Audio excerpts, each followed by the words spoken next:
There you go.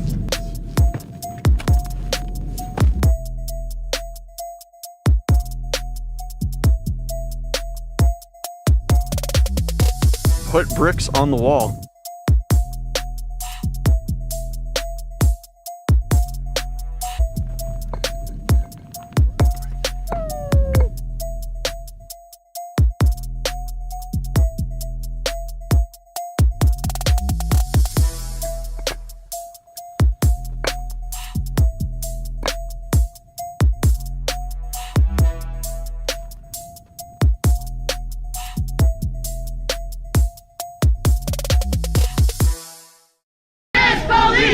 No justice, no peace! No racist police! No justice, no peace! No racist police! No justice, no peace! No racist police!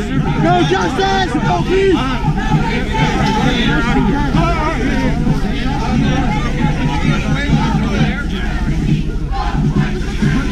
Fuck white supremacy! Fuck white supremacy! Fuck white supremacy!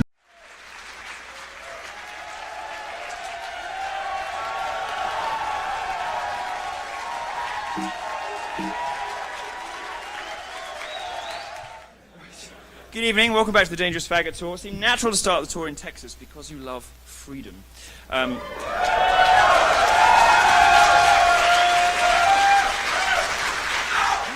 I'm going to talk to you today about hate crime hoaxes and why it is that a particular minority group we are all encouraged to treat nicely seems to be remarkably adept and seems to have a habit of creating hate crime hoaxes.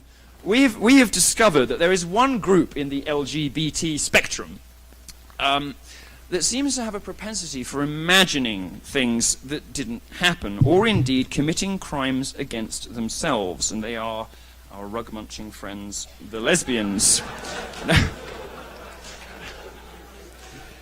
Look, for example, at this. This was scrawled on the garage of a lesbian couple, Carol Ann and Laura Stutt of Venor, Tennessee. How could people be such hurtful, intolerant bigots in 2016, in current year? Well, the answer, of course, is that they're not. And the lesbians did it. They didn't just do that, they also burnt down their own house. They burnt down their own house, tried to claim $250,000 in insurance money, saying that it was a homophobic hate crime, having their house burnt down. Luca Marie, a lesbian professor at the University of Central Michigan, who punched herself in the face at a concert and accused a random man of anti-gay violence.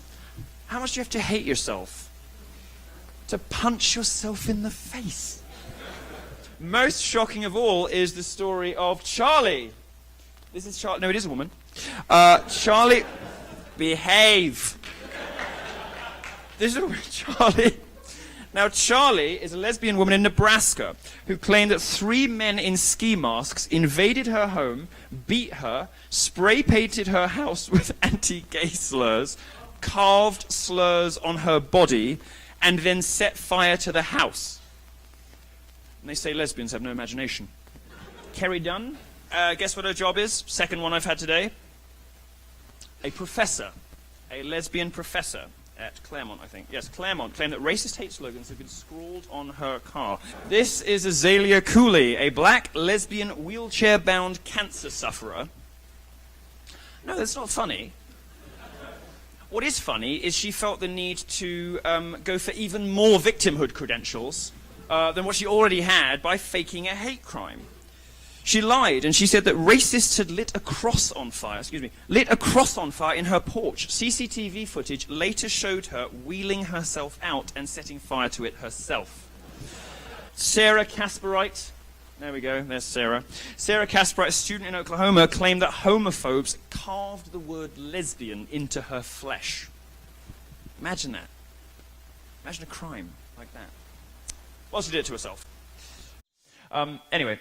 Like any set of ideas, Islam is like a religion. As any set of ideas, it deserves to be scrutinized. Well, I have scrutinized it, and I have found it wanting. I have found it lacking. Everywhere there is Islam, you will find women oppressed. Everywhere there is Islam, you will find...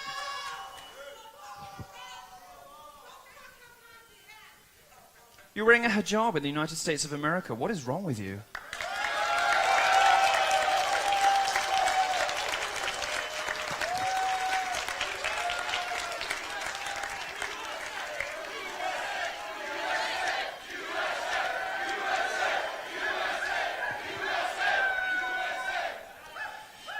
You see, they want to shout you down by saying, oh, what about me? I'm not so oppressed. Well, let's move on from women. If you don't care about female genital mutilation, don't care about forced marriages, don't care about acid thrown in the faces of your Islamic sisters, if you don't care about any of those things, fine.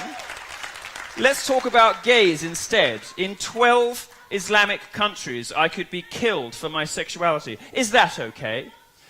100 million people live in countries where it is illegal to be homosexual. All of those countries are Islamic. This is not an ISIS thing. You know, you will see gays being thrown off the roof in ISIS-controlled territories.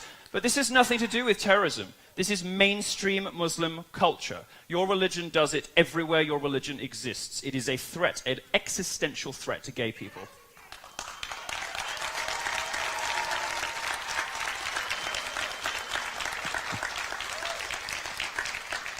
Everywhere in the world there is Islam. You will find women oppressed, homosexuals murdered, you will find gang rape. Now, there's a unique phenomenon that doesn't really exist outside of Islamic cultures, of familial gang rape, where fathers, brothers, and cousins go out raping people together. It happened in Rotherham in the UK.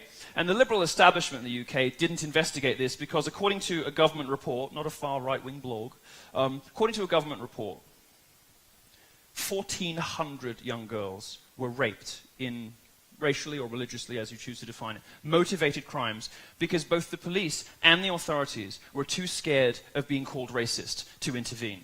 And this pattern repeats itself everywhere there is mass Muslim immigration.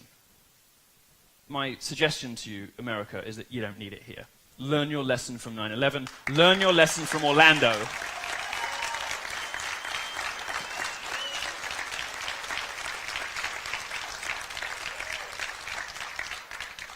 These socially regressive, see, they walk out when they don't like the facts. These socially regressive attitudes,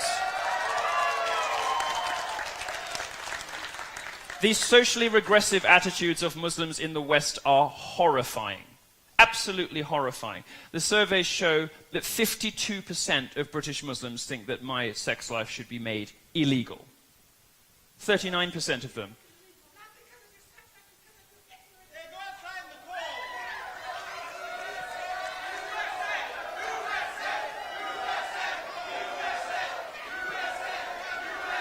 Why are you leaving? Why are you leaving? Don't you want to talk about numbers? Are you embarrassed? Are you embarrassed? Are you embarrassed of the hateful culture that surrounds your religion, that oppresses women and murders homosexuals and commits unspeakable acts of terrorism? Are you ashamed of it? Would you like to talk to us about why there's no global Muslim peace movement? Because I hear lots of very upset people at my talks complaining about statistics they can't refute. I don't hear a lot of Muslims standing up against terrorism. Or whether it is some of the Islamic hate crime hoaxes we've been seeing more recently. And these happen with alarming frequency. In fact, my research team has struggled to find a supposed hate crime against Muslims on an American college campus that did not turn out to be fake. I'll tell you about some of them.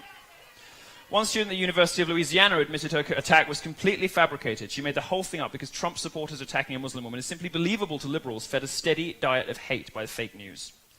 This is a rare instance of the lying media actually admitting that one of its cherished hate crimes was a hoax. Normally they just move on quickly and never mention it again. Yasmin Sawi, just 18 years old in New York City, made up a similar story. She said 3 men called her a terrorist and attacked her, telling her to get out of the country. Again, it was fake. But you won't read the corrections, you only read the outrage. And here's a brand new one that can't be blamed on Trump supporters because it took place in Austria. A 14-year-old girl claimed she was attacked and that evil white men tried to rip off her hijab on a train. The police revealed it to be a complete fabrication as well. And a little closer to home. Oh, we're still having trouble at the back. 3 down. 3 down. I think if you take the second left, the airport is just Actually, no, we don't want them there, do we? It's a bit of a problem, actually. I hadn't really thought this through.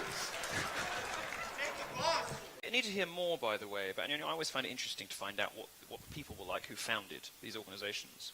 Margaret Sanger, the founder of Planned Parenthood, was unarguably and hideously racist. She spoke glowingly about a presentation she gave to a group of KKK women in New Jersey, and they loved her messaging about the black race so much that they asked her to come back. Messaging like this, which she wrote in a letter to Dr. Clarence Gamble. She said, "We do not want word to get out that we want to exterminate the Negro population. And the minister is the man who can straighten out the idea if it ever occurs to any of their more rebellious members." Notice that like the proto-social justice warrior, the proto-progressive that she is and she considers minorities that disagree with her to be rebellious or uppity. Black Trump supporters heard these words, and much worse, during the campaign. Margaret Sanger's goal, of course, was to diminish the black race, and one can argue she was at least partially successful. Stats about abortion by race are not always easy to find, because of course they're not. But nonetheless, they paint a compelling picture about the race reality of abortion. New York City presents itself as a strong case study. In 2012, there were more black children aborted in New York City than there were black children born alive. It was 31,000 compared to 25,000. More aborted than born. Blacks accounted for 42% of the abortions in the city, while Hispanic women accounted for another 31%. That's 73%. 3/4 of all abortions that kill black and Hispanic babies. Other national data for the Center for Bioethical Reform assert that black women are 3 times more likely to have an abortion than white women. So isn't it fascinating? Fascinating. That intersectional third-wave feminists fighting for abortion are so often seen arm in arm with Black Lives Matter. To any BLM members tucked away in the audience, I can conclusively say that feminists are the one group who do not believe that Black Lives matter at all.